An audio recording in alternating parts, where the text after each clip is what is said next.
Hello hi नमस्कार। आज थिला माननीय मुख्यमंत्री श्रीजुक्त मोहन चरण माझी द्वारा निर्माण श्रमिक भाई और भौणी मानक पंजीकरण और सहायता राशि प्रदान। जदि मो चैनल के नुआ अच्छा जल्दी लाइक शेयर एंड सब्सक्राइब करें नुआ नुआ वीडियो अपलोड पे। ये बर्तमान सचिवालय आमर लोकसेवा भवन में आमर प्रोग्राम जोटा आयोजन करा प्रोग्राम डेकोरेशन आप देखिपे। किसी समय मध्य माननीय मुख्यमंत्री बर्तमान आम गहन आसिक उपस्थित हो गले। आमर ऑफिसर माने बर्तमान स्वागत करुँच देखिपे। माननीय मुख्यमंत्री श्रीजुक्त मोहन चरण माझी एवं आमर लेबर डिपार्टमेंट आमर श्रम मंत्री जी अच्छा श्रीजुक्त गणेश राम खुंटिया महोदय को बर्तमान स्वागत करा जायछि।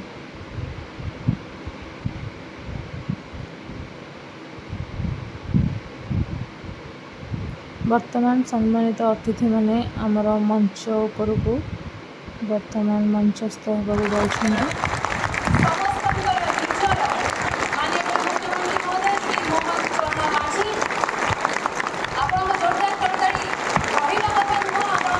आसन ग्रहण करने पर माननीय मुख्यमंत्री प्रभु श्री जगन्नाथ आशीर्वाद वर्तमान नौछन्ति।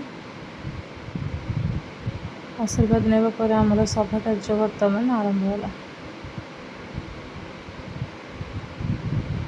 आपण जानिथिबे कि नहीं कहि परिबिनी। वर्तमान मु आपनको अतिथि मानकर परिचय दे दूची। आमर राइट साइड रे बसचंती लेबर एंड ईएसआई डिपार्टमेंट रो ओएसटी मैडम। तापरे तांको डाहाण पार्श्व रे मुख्य शासन सचिव, तांको डाहाण पार्श्व रे माननीय मुख्यमंत्री श्रीजुक्त मोहन चरण माझी, तांको डाहाण पार्श्व रे आमर श्रम मंत्री श्रीजुक्त गणेश राम खुंटिया महोदय एवं तांको डाहाण पार्श्व रे बसचंती आमर श्रम कमिशनर जे लेबर कमिशनर श्रीजुक्त विजय अमृत कुलांगे सर।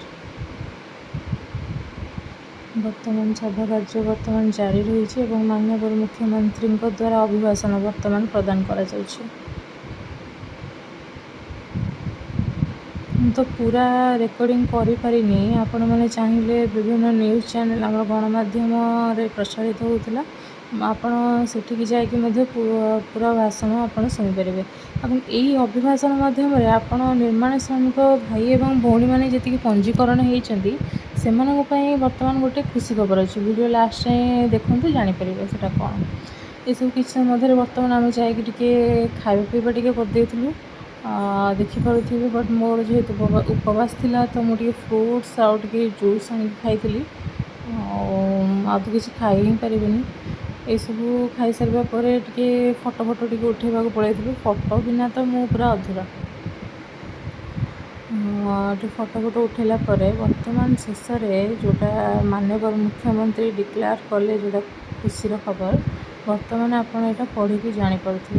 जदि भी कहीं जापर ना ताहले मते कमेंट बॉक्स माध्यम जनातु। मु तार डिस्क्राइब करके वर्तमान आपको कहबी। रोची नमस्कार।